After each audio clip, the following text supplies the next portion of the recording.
드디어 외국인이 돌아왔습니다. 한 달여 만입니다. 지난 9월 18일부터 한 달 내내 팔던 외국인이 어제 유가증권 시장에서 매수 우위로 돌아서는 모습인데요.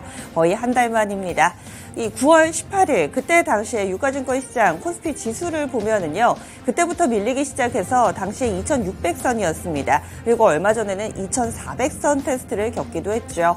200포인트나 뒷걸음질 쳤습니다. 이제 외국인이 돌아옴과 동시에 반격에 나서는 것인지 어제 기분 좋은 반등 움직임, 거기에다가 삼성전자와 SK하이닉스가 주인공 역할을 톡톡히 해줬는데요. 과연 이런 움직임이 계속 이어질 수 있을지, 주 중반, 후반 어떤 전략이 필요할지 저희와 함께 오늘도 현명하게 대응 전략 세워보시기 바랍니다.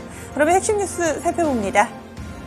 첫 번째 소식입니다. 어제 이 시간에 전해드렸습니다. 미국이 중국에 대한 추가 제재를 내놓을 것이다. 이번 주에 내놓을 거라고 어제 이 시간에 말씀드렸는데 그러고 나서 바로 하루 만에 추가 제재안 구체적으로 발표가 됐습니다. 내용을 보시면은요. AI 칩 규제를 강화하고 또 제재 우회를 차단, 여기에다가 중국 기업 13곳에 대한 제재 대상을 추가했다라는 내용을 골자로 하고 있습니다.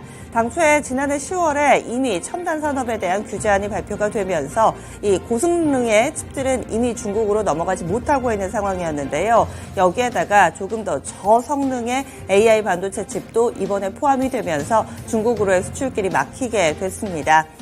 아무래도 앞서서 발표된 하웨이의 이 메이트 60 프로의 성능이 상당하다라는 것에 따른 후속 조치로 시장에서는 해석하고 있는데요. 뿐만 아니라 중국만 제재하는 것이 아니고 21개국도 같이 제재를 하기로 했습니다. 그 이유는요. 우회로를 차단하기 위한 것이다 라는 분석들이 나타나고 있습니다. 그리고 우리나라는 그럼 어떤 제재를 받게 될 것인지, 우리나라의 영향에 대해서도 많이 궁금하실 텐데요. 이미 우리나라 같은 경우는 앞서서 이 반도체 무기한 제재 유예를 받아놓은 상황이기 때문에 이에 따라서 영향은 제한될 것이다 라는 해석들이 나타나고 있습니다. 국내 반도체 관련된 종목군들 보겠습니다. 오히려 하반기 그리고 또 내년 상반기까지 업황이 돌아설 것이다라는 기대감과 함께 계속해서 HBM 쪽으로는 또 수주 소식이 전해지면서 여러 가지 긍정적 시그널에 조금 더 집중하고 있는 반도체주들인데요. 이에 따라 어제 상당히 주가 움직임 좋았습니다. 삼성전자와 SK하이닉스 4% 안팎의 급등세를 보여주면서 어제 이 코스피 지수의 상승은 이 두 종목이 다 했다라고 해도 과언이 아닙니다. 지수가 20포인트 약간 넘게 올랐는데요. 20포인트가량을 이 두 종목이 해줬습니다. 그 밖에 소부장 섹터로도 낙수효가 이어지고 있는 상황인데요. 한미반도체는 꾸준히 우상향 패턴 보여주고 있고 하나마이크론이나 이오테크닉스도 어제 상승기류 탔습니다. 다음 두 번째 소식입니다. 바이든 미국 대통령의 이스라엘 방문 일정도 어제 이 시간에 소개를 해드렸는데요. 상당히 긴박하게 돌아갑니다. 지금 이 이스라엘 시간은 우리와 시차가 6시간 납니다. 따라서 이 새벽 2시 정도 되는데요. 우리 증시 마칠 때쯤은 아마도 바이든 미국 대통령이 이스라엘에 도착해 있을 겁니다.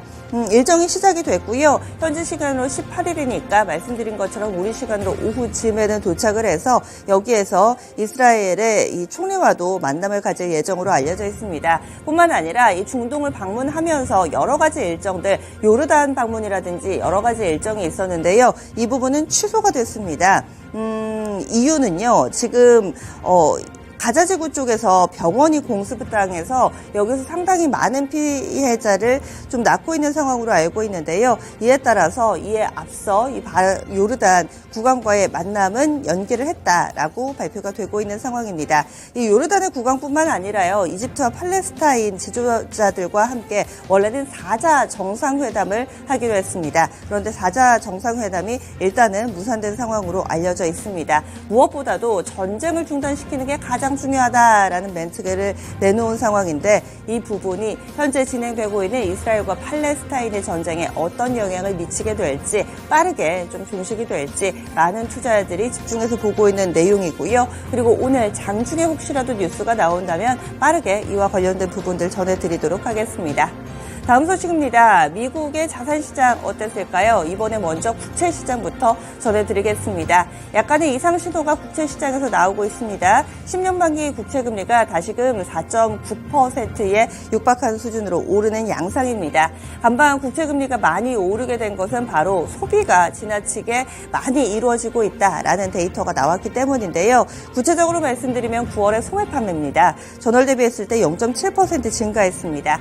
예상치가 0.2% 증가였는데요. 이것을 크게 하는 상회하는 모습을 보여주면서 긴축에 대한 경계감이 재차 고조된 거고요. 이에 따라서 10년물 국채금리 이 현지 시간으로 오후 3시 기준으로 봤을 때 4.85%까지 올랐습니다. 그래서 4.9% 현재 목전에 두고 있는 상황이고 전월 대비했을 때 이것은 0.12%포인트나 급등한 수치입니다. 보통은 0.0 몇 이런 식으로 움직이는데요. 0.12%포인트면 상당히 하루에 폭의 상승 움직임을 나타냈다. 이렇게 볼 수가 있습니다. 거기에다가 2년물 국채금리 다시 5%를 상회하고 있습니다. 5% 재돌파하면서 5.21%까지 오르는 모습을 나타내줬습니다.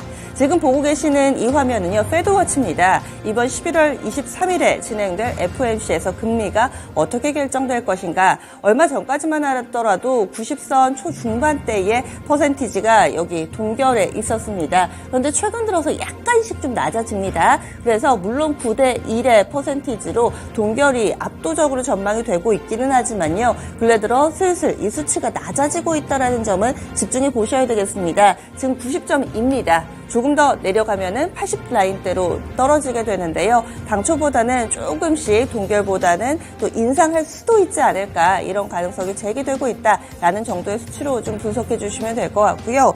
그리고 또 국채금리는 더 올라갈 수도 있다라는 이 IB들의 분석들이 이어지고 있습니다. 블랙록 쪽에서는 투자자들이 더 높은 보상을 요구하면서 금리 상승세가 지속될 전망이다라는 내용을 내놓기도 했습니다. 다음 소식입니다. 이렇게 국채금리가 강하게 올라서 뉴욕 증시 많이들 걱정하셨을 텐데 그럼에도 불구하고 혼조 양상으로 거래 마쳤습니다. 많이 오르지도 않았고요. 많이 내리지도 않았습니다. 이전에 뉴욕 증시를 다시금 상기시켜 보시면은 그때 4.8% 넘었다고 했을 때 큰 폭의 하락 움직임을 나타내서 재차 이 국채금리로 인한 쇼크가 발생하지 않을까 우려하셨던 분들도 계실 테지만요. 여기에 대해서도 어느 정도 내성이 생긴 모습입니다. 뉴욕 증시 3대 지수는 혼조 양상으로 이 가운데서 다우만 올랐습니다. 다우 같은 경우는 0.04%의 오름세를 나타냈고요. S&P 500과 나스닥 지수는 소폭 하락했습니다. S&P 500 0.01% 밀렸고요. 그리고 나스닥 지수는 0.25%의 제한된 하락 움직임을 보여줬습니다. 여기에서 섹터별로 보자면은 여전히 에너지 쪽은 좋습니다. 이 WTI는 보합권에서 거래를 마치기는 했지만요. 에너지주들 연일 강세 움직임 보여주고 있고 또 하나 근래 뉴욕 증시에서 강세 흐름을 보여주고 있는 섹터가 금융주들입니다. 하나둘씩 실적을 내놓는데 대체적으로 양호한 실적에 반응을 하면서 금융주들도 오름세를 나타냈습니다. 반면 안 좋은 쪽은 기술주 부진했습니다. 조금 전 전해드렸던 미국이 중국에 대한 첨단 반도체 추가 제재 소식이 나오면서 이 기술주들, 반도체주들 약세 흐름이 뚜렷하게 나타났고요. 최근에 미국에서는 이 고금리 현상이 보여지면서 주택건설 시장이 조금씩 위축되고 있답니다. 그래서 부동산 관련된 종목도 약세 흐름을 띄었습니다.